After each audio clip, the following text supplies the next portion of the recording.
The day went wrong very suddenly for Mark Reynolds. One minute he was walking down the street, maybe thinking about his next case or what he'd have for dinner. The next, rough hands grabbed him, spinning him around. He was shoved hard against the side of a police car. The sound of tires screeching nearby seemed to echo the shock that went through him. It all happened so fast, like something you'd see in a movie, but this was real. The bright sun made the metal of the handcuffs look sharp and cold as they were snapped onto his wrists. On Mark's face, you could see that he just couldn't believe what was happening. A man who knew the law inside and out was now being treated like a criminal. It was a terrible twist of fate. Mark was a lawyer, and not just any lawyer. He spent his days helping people who had been wrongly accused of crimes.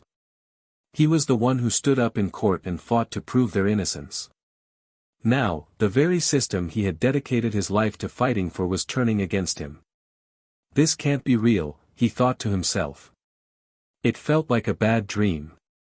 He had spent years pointing out when the police or the courts made mistakes, when innocent people got caught up in the system. And now, he was the one caught. The unfairness of it all was like a bitter taste in his mouth, a taste he knew well from the stories of his clients.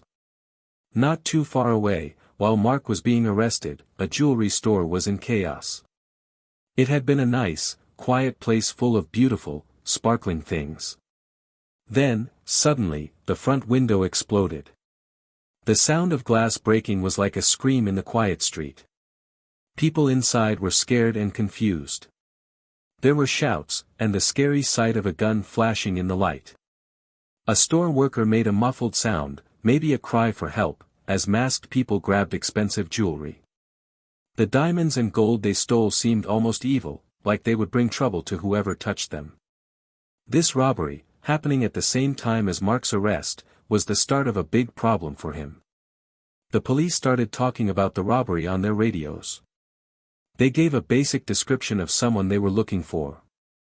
They said the person was wearing a gray suit and carrying a briefcase. These were normal things for a lawyer to wear and carry. But as Mark heard more details, a feeling of doom started to grow inside him.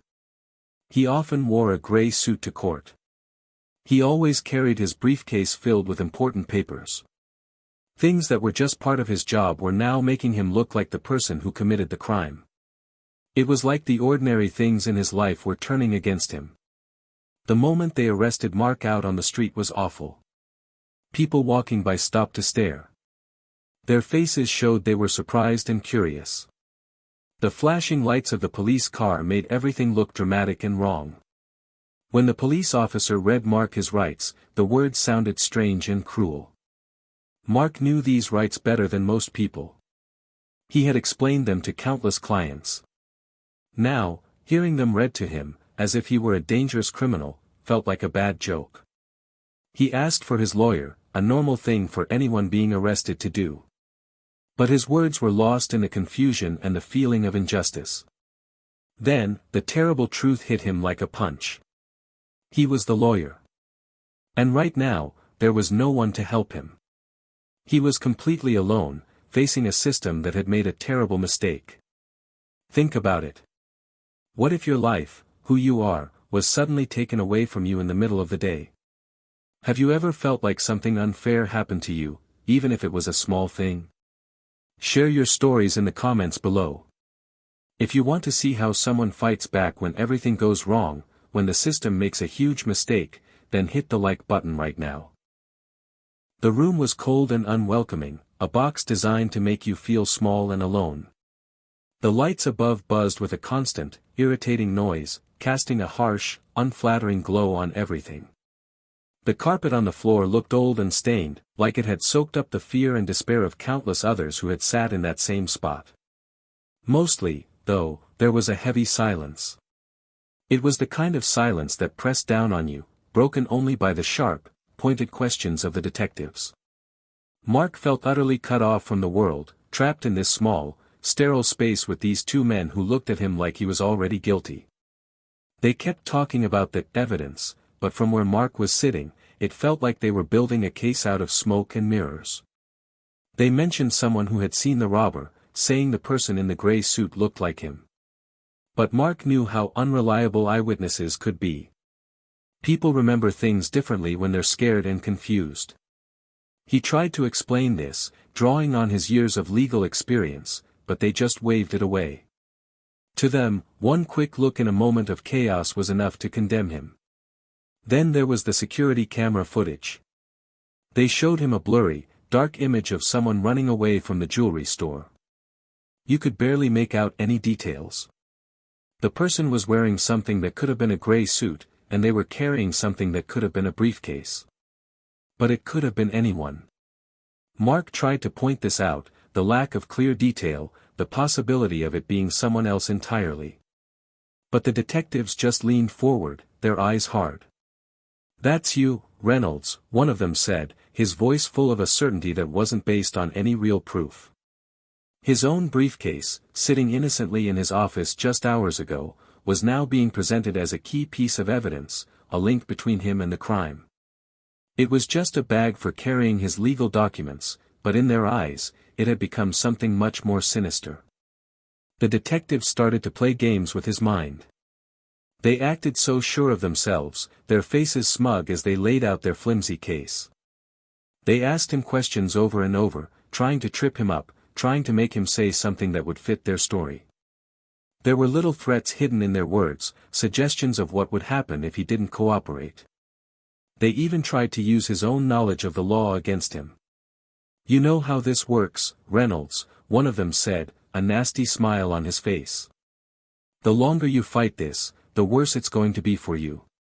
It was a psychological battle, a fight for his sanity as they tried to wear him down, to make him doubt himself. In that cold, buzzing room, Mark felt like he was drowning in a sea of accusations, with no lifeline in sight. The interrogation room felt less like a place of inquiry and more like a concrete tomb, each hum of the fluorescent lights a nail being hammered into his coffin. The stale air hung heavy, thick with unspoken accusations and Mark's rising panic. He could almost taste the metallic tang of fear on his tongue. His mind, usually a well-oiled machine capable of dissecting complex legal arguments in seconds, now raced in frantic circles. He saw the gaping holes in their narrative, the flimsy threads of circumstantial evidence they were desperately trying to weave into a conviction.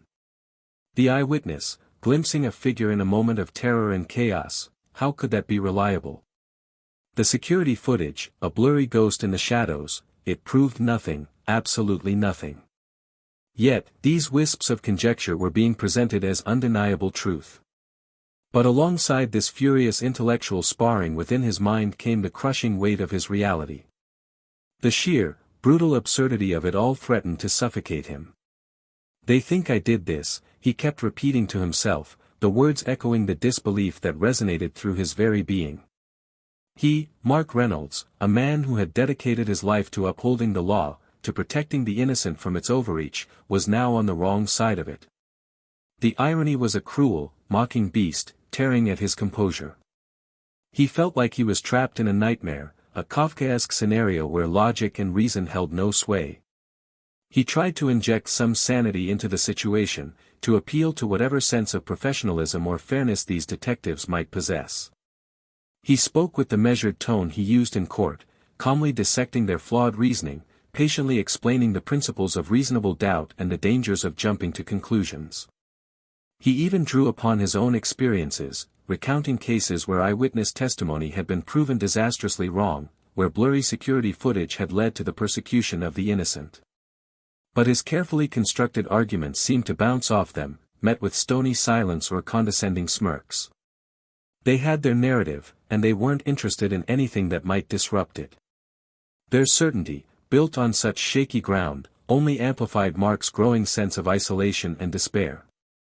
It was like arguing with a fundamentalist, their belief unwavering in the face of contradictory evidence. Beyond the oppressive confines of that room, a powerful, unseen force was at play, the prosecutor. This figure, a shadowy presence lurking in the corridors of the justice system, likely saw Mark's arrest as a golden opportunity. A prominent defense attorney caught red-handed? It was the kind of sensational case that could catapult a career, guarantee headlines, and solidify a reputation as a tough-on-crime crusader. Mark knew the pressures involved, the ambition that could sometimes cloud judgment. The desire for a swift conviction, to bask in the public glow of a high-profile win, could easily overshadow the pursuit of actual truth. The thought of becoming a pawn in someone else's career game, a stepping stone to their next promotion, filled him with a cold, visceral dread. He wasn't just battling the two detectives in front of him, he was fighting against the momentum of an entire system that seemed poised to crush him under its weight. The walls were closing in, not just physically, but metaphorically, as the weight of the accusation threatened to suffocate his hope. Imagine the chilling reality of being a lawyer, someone who understands the intricate workings and inherent flaws of the justice system, only to find yourself suddenly accused of a serious crime you didn't commit. How would that knowledge, of wrongful convictions, of biased investigations, of the fallibility of human memory, affect you? Would it empower you with insight, or paralyze you with fear? What would be your immediate, desperate strategy? Would you try to reason with the authorities, knowing their potential biases? Would you attempt to contact allies, even while under suspicion? Share your initial, gut reactions and strategic thoughts in the comments below. Let's see if we, as an audience, can collectively navigate this terrifying predicament and perhaps even anticipate Mark's next desperate move. The heavy metal door slammed shut behind Mark, and the sound seemed to echo the end of his normal life. He was alone in a small, bare room, a prison cell. The coldness of the concrete walls seemed to seep into his bones. Everything felt rough and uncomfortable. He had lost everything, his nice clothes, his important papers, even the respect people usually showed him. Now, he was just an inmate, wearing a scratchy uniform that felt like a punishment in itself. The unfairness of it all was like a constant ache inside him. Sleep didn't help. His mind was racing, and even when he did drift off, bad dreams would jolt him awake.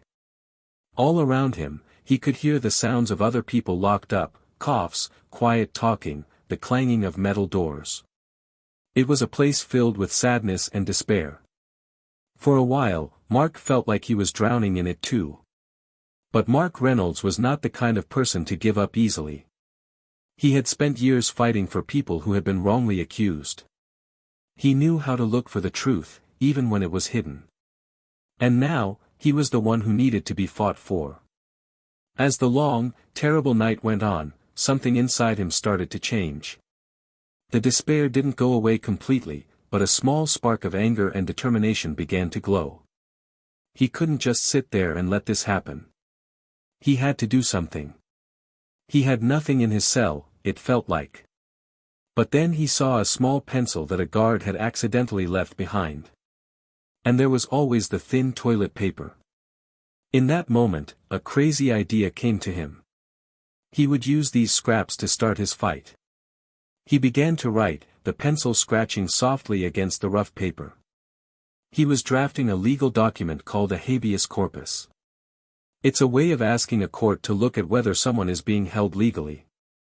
Writing it on toilet paper in a prison cell was a desperate act, but it was also clever and showed he wasn't going to give up. Each word he wrote, even though it was hard to read on the flimsy paper, was like a punch back at the system that had wrongly taken his freedom. The thought of just giving up, of agreeing to a plea deal to get out of jail sooner, was something Mark refused to even consider. He knew that sometimes, people who are innocent will plead guilty just to end the nightmare of being in jail. But for Mark, that would be a betrayal of everything he believed in. It wasn't just about getting himself out. It was about the truth. It was about showing that the justice system, the thing he had dedicated his life to, had made a terrible mistake. To plead guilty would be to say that he was guilty, and he wasn't. He had to stand his ground, even if it meant staying in that awful place for longer. This was his moral code. He believed in justice, even when it seemed like justice had forgotten him. He would not break. He would not give in. He would use every bit of his knowledge and strength to fight for his freedom from inside those prison walls. His battle had begun, fueled by the burning unfairness of his situation and a deep, unshakable belief in his own innocence. Confined within the stark, unforgiving walls of his prison cell, stripped bare of his professional identity and the comforting weight of his legal expertise, Mark found that his mind was the one possession they couldn't confiscate. It became his battleground, a relentless arena where he fought against the suffocating despair and the gnawing injustice that threatened to consume him. He understood that passivity was a death sentence. He couldn't simply wait for a miraculous epiphany from the outside. His exoneration would be a hard-won victory, forged in the crucible of his own intellect and resilience. And so began a desperate, internal race against the relentless ticking clock of the legal system, a frantic excavation for any shard of truth that could pierce the seemingly impenetrable wall of accusation that had been erected around him. From this mental siege emerged three crucial breakthroughs, each a fragile beacon of hope in the encroaching darkness. The first crack in the wall appeared as a hesitant flicker in the fog of his memory, the café. The mundane details of that afternoon, previously insignificant, now took on a life-or-death importance. He had stopped there for a quick coffee before heading back to his office, a brief conversation with a junior colleague about an upcoming case. He wrestled with the timeline, the precise minutes slipping through his grasp like grains of sand.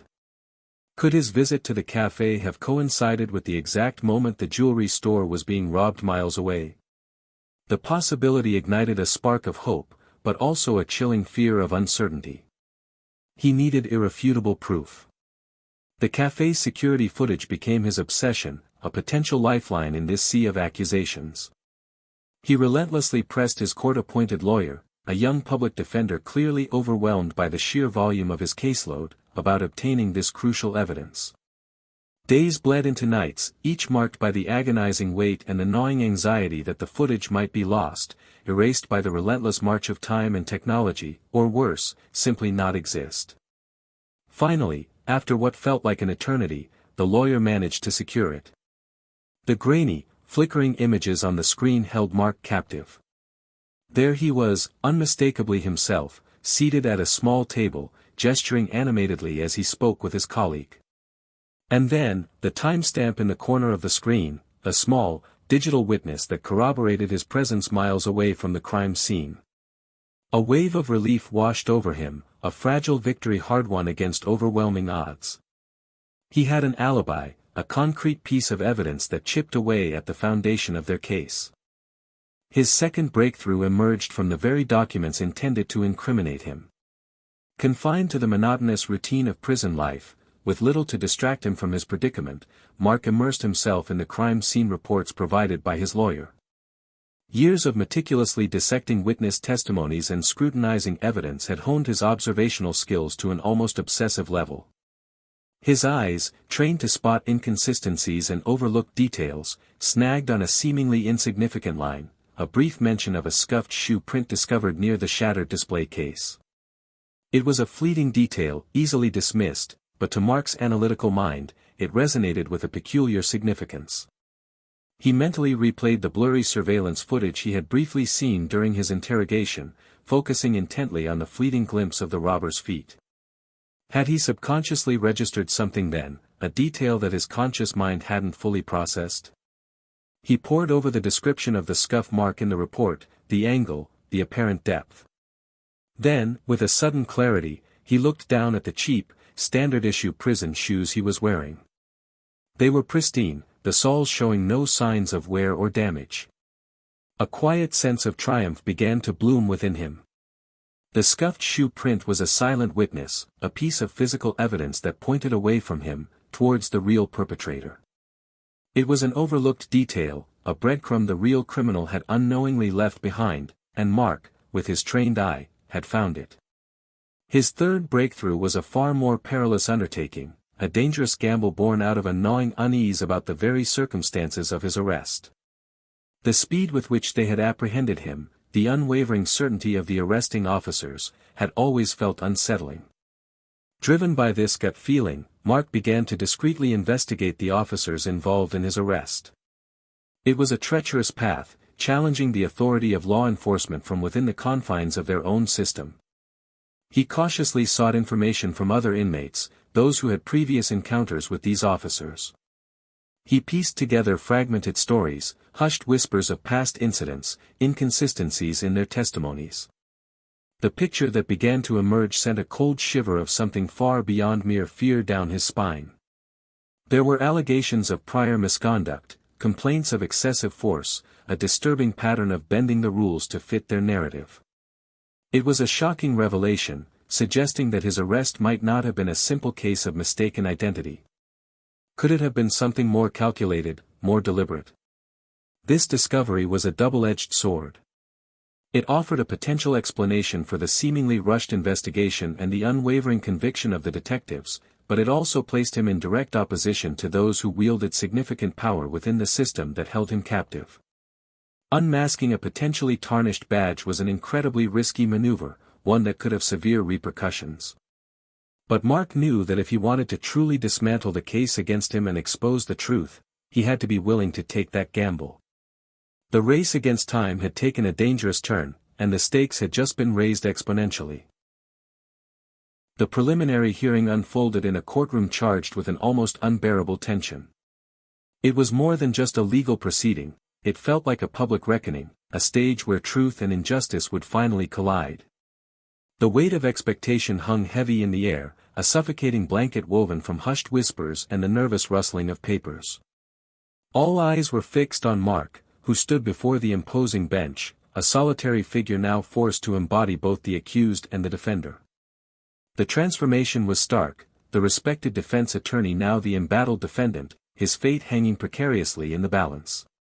The palpable tension in the room was almost a physical entity, a silent hum that vibrated through the polished wood of the pews and the starched collars of the court officials as Mark meticulously arranged his meager notes. These weren't the crisp, legal pads he was accustomed to.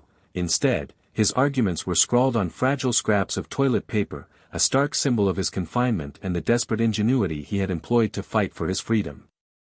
He was a lone gladiator stepping into a formidable arena, armed only with the sharp edges of his intellect and the unwavering conviction of his innocence, preparing for a David and Goliath battle against a system that had so readily and carelessly turned its formidable power against him. The cross-examination of Detective Miller, the lead investigator whose flawed work had led to Mark's arrest, became the dramatic centerpiece of the hearing, a tense and gripping legal sword fight. Mark, drawing upon years of courtroom experience, wielded his questions with the precision of a skilled duelist. His voice, though betraying a hint of the immense pressure he was under, remained steady and resolute as he began his methodical assault on the prosecution's shaky foundation. Each question was a carefully aimed thrust, designed to expose the gaping holes in their narrative and reveal the biases that had so clearly tainted the investigation from its inception. He began by dissecting the eyewitness testimony, his voice laced with a controlled incredulity as he highlighted the fleeting nature of the observation, the well-documented fallibility of human memory, especially under the extreme duress of a violent crime. He meticulously questioned the detective about the distance, the lighting conditions, the emotional state of the witness, all factors that could significantly impact the accuracy of their recollection. Then, Mark turned his attention to the almost comical absurdity of the 1-inch height difference being presented as a key identifier. "Detective," he began, his gaze locking onto Miller's with unwavering intensity, the eyewitness provided a description of the suspect as being approximately 6 feet tall. "I stand here today, demonstrably, at 5 foot 11 inches. In your professional opinion, Detective, do you consider a 1-inch discrepancy to be within an acceptable margin of error when attempting to positively identify a suspect in a serious felony?" The sheer illogicality of it hung heavy in the air, a stark testament to the desperation of their case, a glaring example of how they had clung to any superficial detail that vaguely aligned with Mark's appearance while ignoring significant discrepancies. Next, Mark moved to the damning omission of his distinct tattoo. "Detective Miller," he continued, his voice gaining strength and a note of righteous indignation, "during your interview with the eyewitness, did they happen to mention any distinguishing marks on the suspect? Specifically, a large, easily visible tattoo located on the suspect's left forearm?" Detective Miller stammered, shuffling his notes and admitting that no such detail was ever provided. Mark pressed his advantage, his voice rising slightly, "And isn't it a matter of fact, Detective, that I possess a very prominent tattoo on my left forearm, a piece of artwork that would be immediately noticeable to anyone who happened to see me?" The silence in the courtroom was thick with implication, the unspoken question hanging in the air, how could an eyewitness, even in a moment of panic, fail to notice such a significant and visible characteristic? Finally, Mark delivered his most damning indictment, focusing on the blatant disregard for investigating any other potential suspects. "Detective," he stated, his voice ringing with the unwavering conviction of an innocent man, "can you detail for the court the other leads your team actively pursued in this investigation? Were there any other individuals who more closely matched the limited description provided by the eyewitness? Were their backgrounds checked? Were their whereabouts at the time of the robbery verified with the same level of intensity that was so readily applied to me?" Detective Miller shifted uncomfortably in his seat, his gaze flickering away from Mark's steady stare as he reluctantly admitted that their investigative focus had narrowed almost exclusively on Mark from the moment his general appearance had offered a superficial match. "So, Detective," Mark concluded, his voice dripping with undisguised sarcasm, "because a lawyer in a gray suit carrying a briefcase happened to be in the general vicinity of the crime scene at some point that day, you summarily dismissed all other potential avenues of inquiry. You built your entire case on a foundation of flimsy eyewitness testimony and a superficial resemblance, consciously ignoring crucial discrepancies and failing to diligently pursue any other logical leads." The courtroom fell into a profound silence, the weight of Mark's devastating accusations hanging heavy in the air, a damning testament to the tunnel vision and potential bias that had nearly cost him his entire life. The tension in the courtroom reached an almost unbearable crescendo as Judge Thompson, a stern-faced figure who had presided over countless cases with an air of unwavering impartiality, gathered her thoughts and prepared to deliver her crucial verdict. The hushed whispers that had punctuated the earlier proceedings had now completely ceased, replaced by a deafening silence that amplified the frantic beating of Mark's own heart. Every breath seemed to be held captive as the judge carefully shuffled her papers, her gaze sweeping across the tense faces in the room, finally settling on Mark. Then, her voice, clear and resonant, cut through the silence.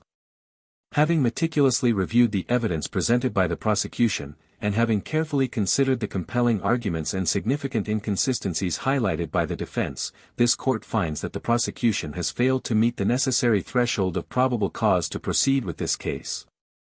A collective gasp rippled through the courtroom, a wave of stunned disbelief washing over the spectators. But Judge Thompson wasn't finished. Her next words carried a weight of finality.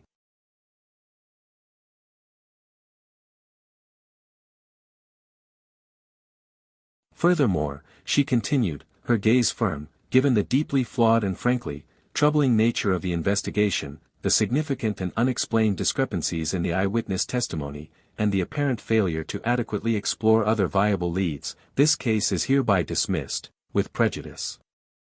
A visible wave of profound relief washed over Mark, a sense of vindication so powerful it almost buckled his knees.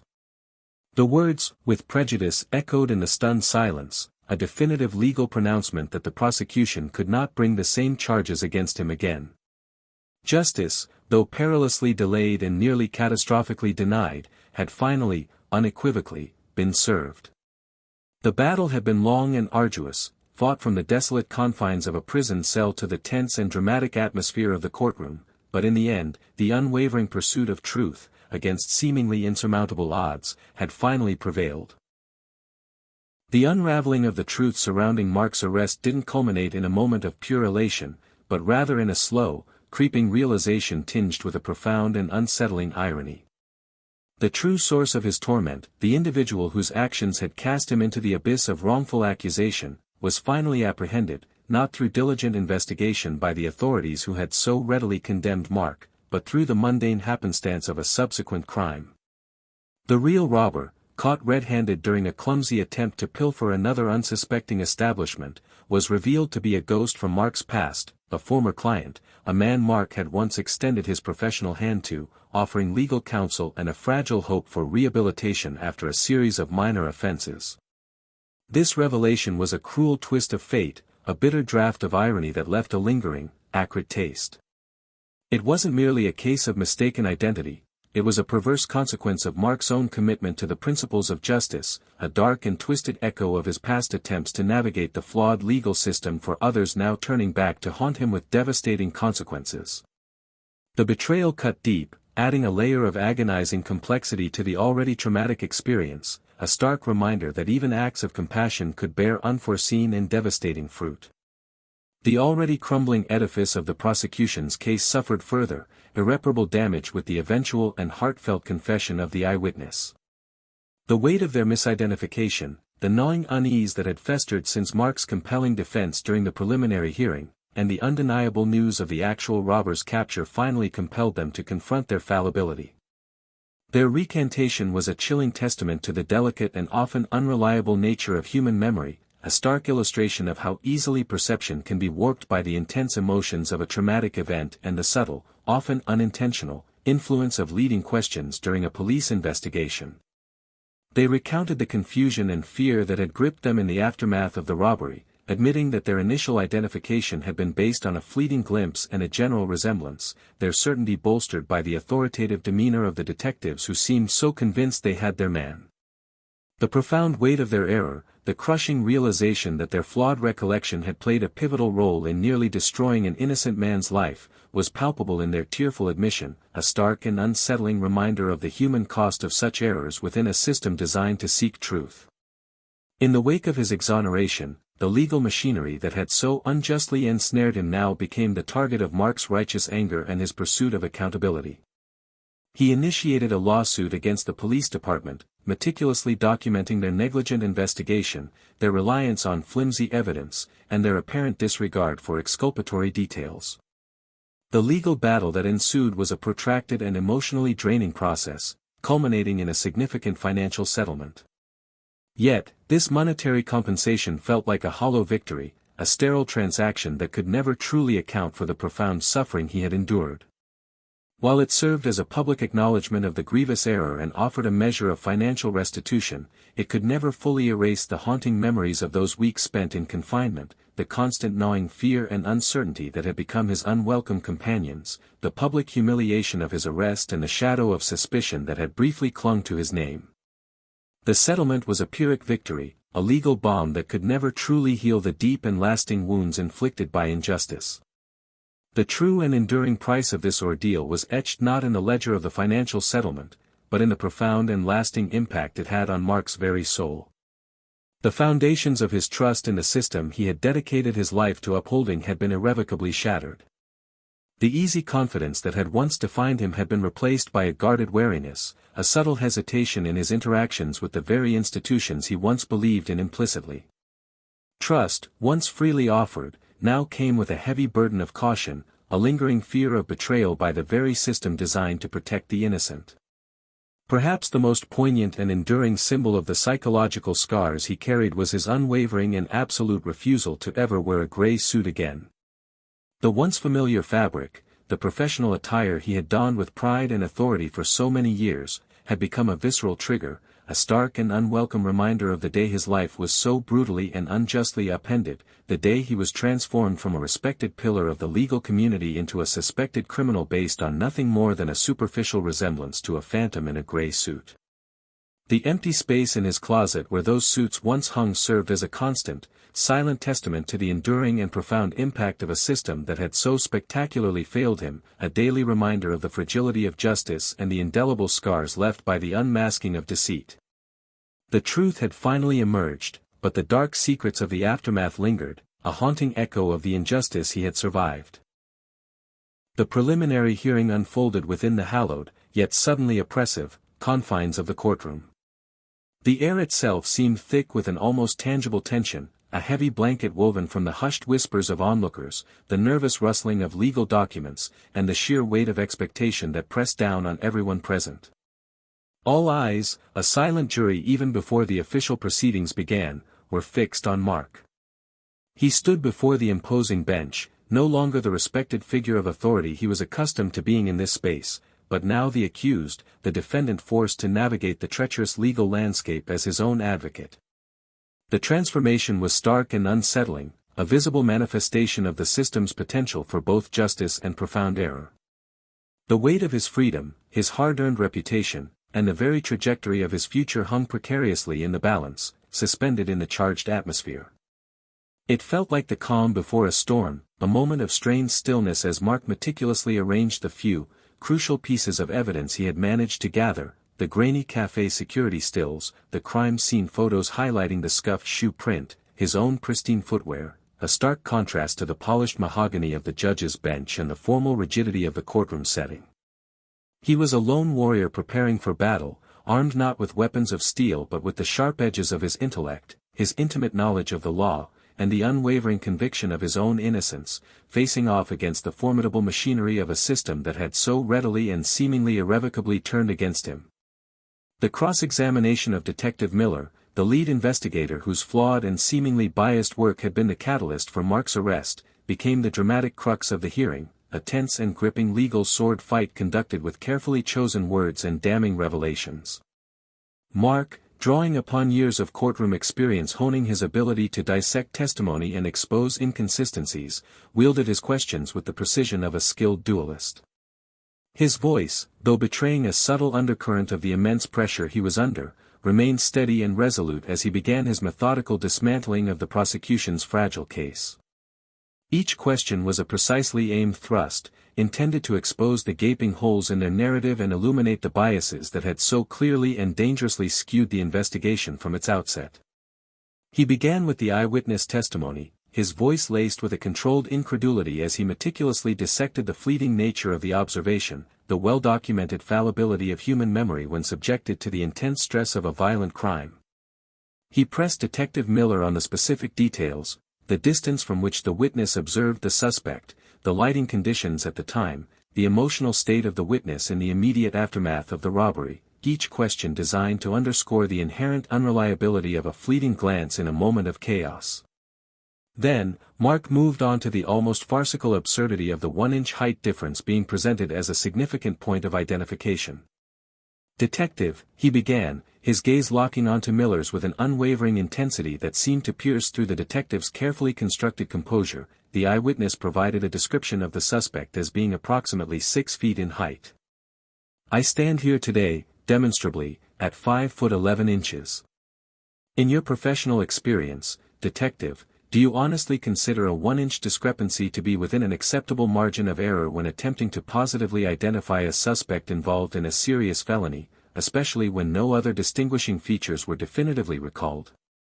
The sheer illogicality of this key piece of their evidence hung heavy in the air, a stark testament to the desperation of their case and a glaring example of how they had latched onto any superficial detail that vaguely aligned with Mark's general appearance while conveniently overlooking significant and obvious discrepancies.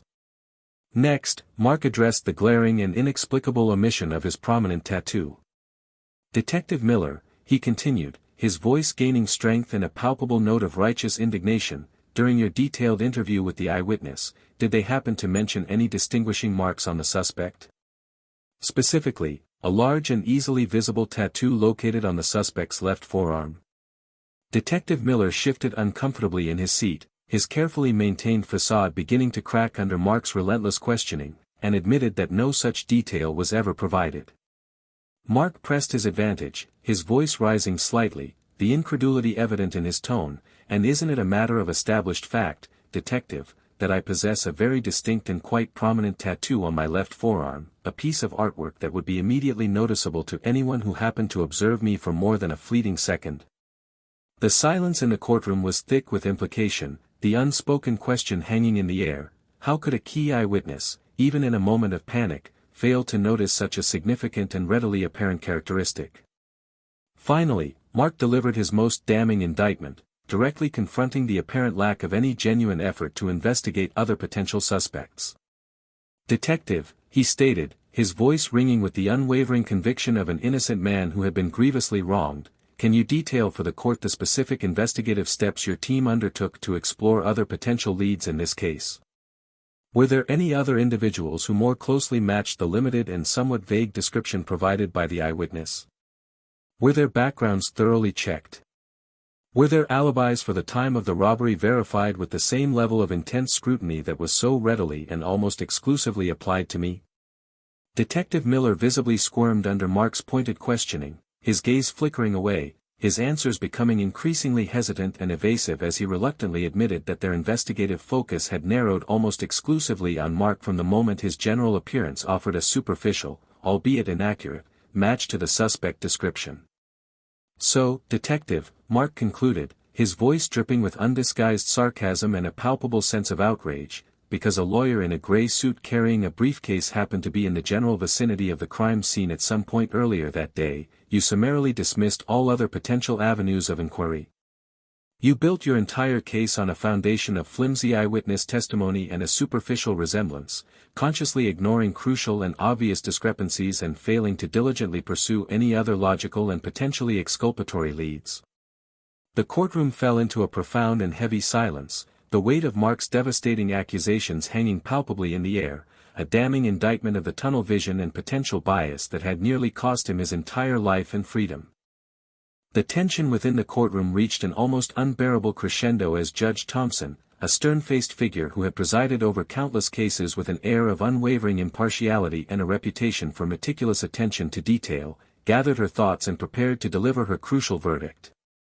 The hushed whispers that had punctuated the earlier proceedings had now completely ceased, replaced by a deafening silence that seemed to amplify the frantic beating of Mark's own heart and the collective anticipation of everyone present. Every breath seemed to be held captive as the judge carefully shuffled her papers, her gaze sweeping slowly across the tense faces in the room, finally settling on Mark. Then, her voice, clear and resonant, cut through the oppressive silence. "Having meticulously reviewed the evidence presented by the prosecution, and having carefully considered the compelling arguments and significant inconsistencies highlighted by the defense, this court finds that the prosecution has failed to meet the necessary threshold of probable cause to proceed with this case." A collective gasp rippled through the courtroom, a wave of stunned disbelief washing over the spectators. But Judge Thompson wasn't finished. Her next words carried a weight of finality that echoed through the silent chamber. Furthermore, she continued, her gaze unwavering, given the deeply flawed and frankly, troubling nature of the investigation, the significant and unexplained discrepancies in the eyewitness testimony, the inexplicable disregard for readily available exculpatory evidence, and the apparent failure to adequately explore other viable leads, this case is hereby dismissed, with prejudice. A visible wave of profound relief washed over Mark, a sense of vindication so powerful it almost buckled his knees. The words, "with prejudice," resonated through the stunned silence, a definitive and legally binding pronouncement that the prosecution could not bring the same charges against him again. Justice, though perilously delayed, fought for with desperate ingenuity from within the confines of a prison cell, and ultimately delivered in the tense and dramatic atmosphere of the courtroom, had finally, unequivocally, been served. The battle had been long and arduous, but in the end, the unwavering pursuit of truth, against seemingly insurmountable odds, had finally prevailed. The immediate aftermath of Mark's exoneration didn't usher in an era of unadulterated relief or triumphant celebration. Instead, it was overshadowed by a series of unsettling revelations, each casting a darker hue on the already traumatic events he had endured. The true architect of his nightmare, the real perpetrator of the jewelry store robbery, was apprehended not through any renewed diligence on the part of the police, but through the sheer happenstance of his own continued criminal activity. Caught during a clumsy attempt to burglarize a pawn shop several weeks later, the unmasked culprit sent a fresh wave of shock and a bitter taste of irony through Mark's already frayed existence. The man in custody, the individual whose actions had so drastically upended Mark's life, turned out to be a figure from his past, a former client, a troubled young man whom Mark had once represented on a minor theft charge, offering him not only legal counsel but also a measure of empathy and a plea for a different path. This connection, this twisted link to his own past attempts at extending help within a flawed system, added a chilling layer of personal betrayal to the already egregious injustice. It wasn't merely a random act of mistaken identity, it was a perverse consequence of Mark's own dedication to his profession, a dark and unforeseen ripple effect of his past efforts to navigate the complexities of the legal world for others now crashing back upon him with devastating force. The fragile foundation of the prosecution's case, already crumbling under the weight of Mark's meticulous defense, completely disintegrated with the subsequent and deeply remorseful confession of the eyewitness. Haunted by the specter of their misidentification, the gnawing weight of doubt that had plagued them since the preliminary hearing, and the undeniable reality of the actual robber's capture, the witness finally came forward, their conscience burdened by the profound implications of their error. Their recantation served as a stark and unsettling reminder of the inherent fallibility of human memory, the ease with which perception can be distorted by the intense stress of a traumatic event, and the often subtle yet powerful influence of suggestion during the initial stages of a police investigation. They recounted the sheer panic and confusion that had gripped them in the immediate aftermath of the robbery, admitting that their initial identification had been based on a fleeting and fragmented glimpse, their certainty inadvertently solidified by the authoritative manner of the detectives who seemed so convinced they had apprehended the correct suspect. The profound weight of their mistake, the agonizing realization that their flawed recollection had played a significant role in nearly destroying an innocent man's life and career, was palpable in their tearful testimony, underscoring the devastating human consequences that can arise from well-intentioned but ultimately inaccurate eyewitness accounts within the often imperfect machinery of the justice system. In the aftermath of his hard-won exoneration and the belated capture of the true culprit, Mark, understandably, sought accountability for the profound injustice he had endured. He initiated a civil lawsuit against the police department, meticulously documenting the egregious negligence of their investigation, their reliance on flimsy and circumstantial evidence, and their apparent disregard for readily available exculpatory details. The ensuing legal battle was a protracted and emotionally draining process, ultimately culminating in a substantial financial settlement. Yet, this monetary compensation felt like a hollow victory, a sterile transaction that could never truly quantify or compensate for the weeks of terror and degradation he had suffered behind bars, the irreparable damage to his reputation, and the profound psychological trauma he had endured. While the settlement served as a public acknowledgement of the significant error and offered a measure of financial restitution, it felt like a superficial balm on a deep and festering wound, a tangible but ultimately inadequate recompense for the intangible losses he had sustained. The true and enduring price of this harrowing ordeal was not measured in dollars and cents, but rather etched deeply into the very fabric of Mark's being. The once unshakable foundations of his trust in the legal system, the very institution to which he had dedicated his professional life, had been irrevocably fractured, leaving behind a residue of cynicism and a persistent sense of vulnerability. The easy confidence that had once been a defining characteristic had been replaced by a guarded wariness, a subtle but persistent hesitation in his interactions with law enforcement and the courts. Trust, once freely extended, now came with a heavy burden of caution, a lingering fear of further betrayal by the very system designed to protect the innocent. Perhaps the most poignant and enduring symbol of the deep psychological scars he carried was his complete and unwavering refusal to ever wear a gray suit again. The once familiar fabric, the professional attire he had donned with pride and authority for countless court appearances, had become a visceral trigger, a stark and unwelcome reminder of the day his life was so brutally and unjustly upended, the day he was transformed from a respected advocate for justice into a suspected criminal based on nothing more than a superficial and ultimately misleading resemblance to a phantom in a gray suit. The empty space in his closet where those suits once hung served as a constant, silent testament to the enduring and profound impact of a system that had so spectacularly failed him, a daily reminder of the fragility of justice and the indelible scars left by the unmasking of deceit. The truth had finally been brought to light, but the dark secrets of the aftermath lingered, a haunting echo of the profound injustice he had survived. The ordeal Mark Reynolds endured wasn't just a personal tragedy, it served as a chilling exposé, unveiling a series of deeply disturbing flaws within the very fabric of the justice system, lessons that demand urgent attention and provoke profound alarm. These are not isolated incidents, but rather systemic vulnerabilities that threaten the cornerstone of justice itself. The deceptive witness let the stark reality sink in: eyewitness misidentification is not a rare anomaly, it is a staggering epidemic. Studies reveal that it contributes to a horrifying majority, up to 70%, of wrongful convictions later overturned by DNA evidence. This single, seemingly straightforward piece of evidence, so often presented as irrefutable truth, is in fact a dangerously unreliable foundation upon which to build a case, a deceptive siren call that can lure innocent individuals into the abyss of wrongful imprisonment.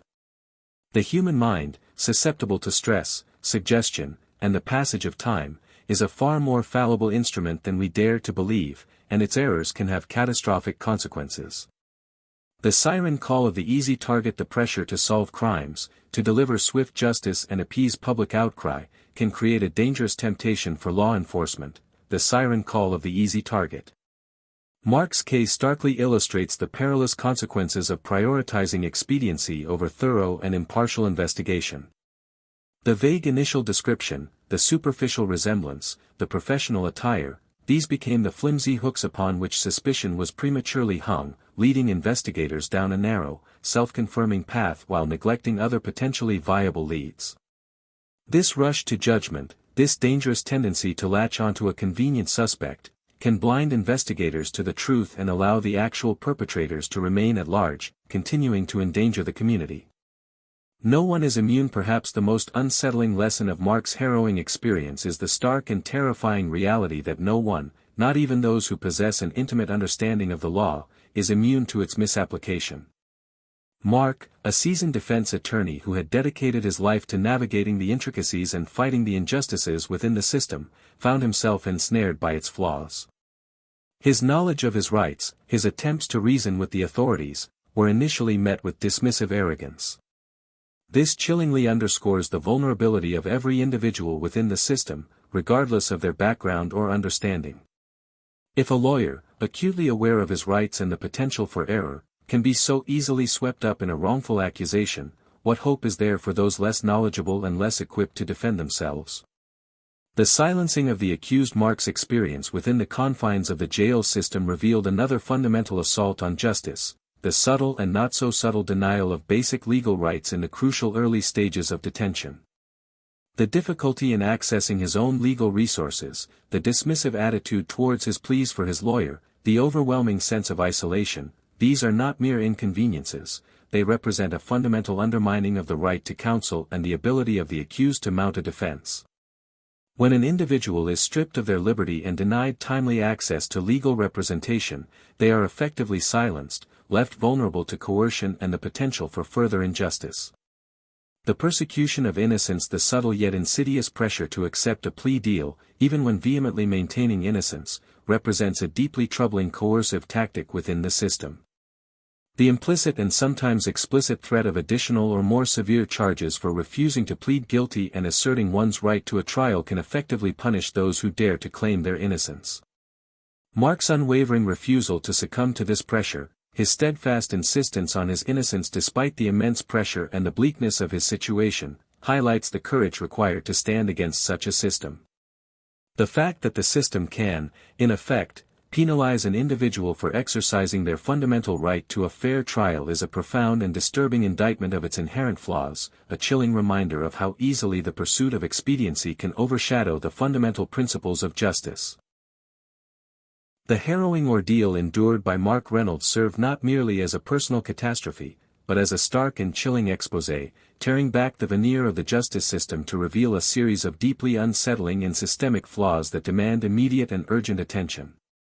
The lessons gleaned from his near-devastating experience resonate with an alarming urgency, exposing vulnerabilities that strike at the very heart of what we believe to be a fair and equitable system. Consider the deceptive nature of eyewitness testimony, a seemingly solid pillar of evidence that crumbles under scrutiny, revealing the staggering statistic that it contributes to a horrifying majority, often as high as 70%, of wrongful convictions later overturned by the undeniable truth of DNA evidence. This single piece of evidence, so frequently presented with an air of irrefutable certainty, proves to be a dangerously unreliable foundation, a siren call that can lure innocent individuals into the nightmarish depths of wrongful imprisonment. The human mind, a complex and often fallible instrument, is susceptible to the vagaries of stress, the subtle power of suggestion, and the inevitable erosion of memory over time, its errors capable of inflicting catastrophic and irreversible damage. Furthermore, Mark's case starkly illuminated the perilous allure of expediency for law enforcement, the siren call of the easy target. The intense pressure to solve crimes swiftly, to deliver a sense of immediate justice and quell public anxiety, can create a dangerous temptation to prioritize speed over thoroughness and impartiality in investigations. The vague initial description provided by the eyewitness, the superficial and ultimately misleading resemblance Mark bore to that description, his professional attire, these flimsy threads became the convenient hooks upon which suspicion was prematurely hung, leading investigators down a narrow, self-confirming path while neglecting to explore other potentially viable leads. This rush to judgment, this dangerous tendency to fixate on a readily available suspect, can tragically blind investigators to the actual truth, allowing the real perpetrators to remain at large, continuing to pose a threat to the community while an innocent person suffers the consequences. Perhaps one of the most profoundly unsettling takeaways from Mark's experience is the stark and terrifying realization that no individual, regardless of their background, profession, or intimate understanding of the law, is truly immune to its potential misapplication. Mark, a seasoned defense attorney who had dedicated his entire career to navigating the intricate complexities of the legal system and fighting against its inherent injustices for others, found himself ensnared by its very flaws.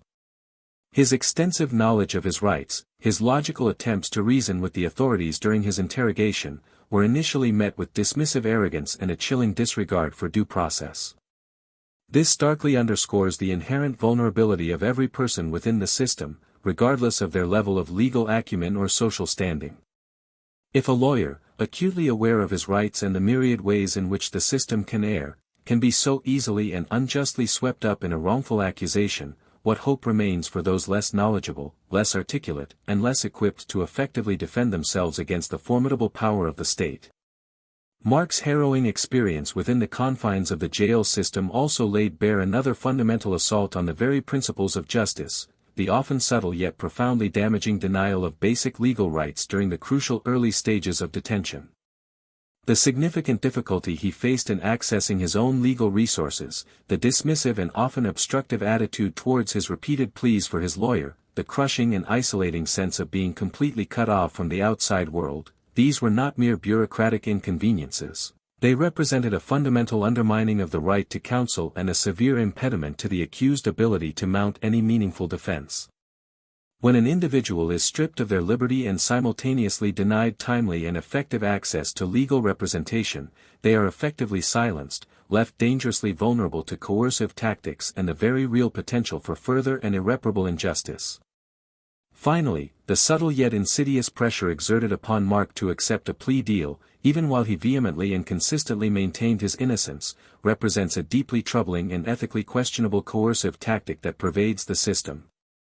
The implicit and sometimes explicit threat of facing additional or more severe charges if he refused to plead guilty and instead asserted his fundamental right to a trial serves to effectively punish those who dare to claim their innocence and demand their day in court. Mark's unwavering refusal to succumb to this immense pressure, his steadfast and courageous insistence on his innocence despite the bleakness of his situation and the potential for a longer sentence, highlights the extraordinary courage required to stand against such a system. The very fact that the legal system can, in effect, penalize an individual for exercising their fundamental right to a fair trial is a profound and disturbing indictment of its inherent flaws, a chilling reminder of how easily the pursuit of expediency and a high conviction rate can overshadow the foundational principles of justice and the protection of the innocent. After witnessing Mark Reynolds' harrowing descent into the heart of a system meant to protect the innocent, a chilling question lingers, a persistent disquiet that settles deep within the soul. If a man of the law, someone intimately familiar with its intricacies and safeguards, could be so easily and unjustly ensnared, a hair's breadth away from losing everything, then who among us is truly safe? In the cold light of Mark's experience, the comforting illusion of an impenetrable shield of justice shatters, replaced by the unsettling reality of our shared vulnerability. How many other innocent individuals, less equipped, less knowledgeable, are currently trapped in similar nightmares, their cries for help lost within the labyrinthine corridors of a flawed system? This is the haunting question that lingers long after Mark's release, a shadow of doubt cast upon the very foundations we rely upon for fairness and truth. This story serves as a stark and terrifying reminder that the seemingly solid line separating justice from profound injustice can be terrifyingly thin, a fragile boundary easily crossed by error, bias, or the simple, brutal force of circumstance. What are your deepest fears and anxieties about the legal system after hearing Mark's chilling story? Share your thoughts and concerns in the comments below. And if you are brave enough to confront more unsettling truths and witness the extraordinary courage it takes to fight for justice when darkness descends, subscribe to Courage Core Stories and hit that notification bell. Our next episode, When Judges Get Arrested, the Case That Broke the Bench, will shock you to your core, revealing another layer of the unsettling truths that lie hidden within the halls of power.